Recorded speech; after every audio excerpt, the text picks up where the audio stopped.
আশ্বিনের শারদ প্রাতে বেজে উঠেছে আলোকমঞ্জি, ধরণীর বহিরাকাশে অন্তরিত মেঘমালা, প্রকৃতির অন্তরাকাশে জাগরিত জ্যোতির্ময়ীর জগৎ মাতার আগমন বার্তা, আনন্দময়ী মহামায়ার পদধ্বনি অসীম ছন্দে বেজে উঠে রূপলোক রসলোকে আনে নব ভাব মাধুরীর সঞ্জীবন।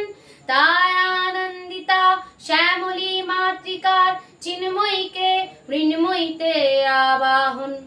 আজ চিত শক্তি রূপিণী বিশ্বজননীর শারদ স্মৃতি মণ্ডিতা প্রতিমা মন্দিরে মন্দিরে ধ্যান বোধিতা। বাজলো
অভয় শক্তি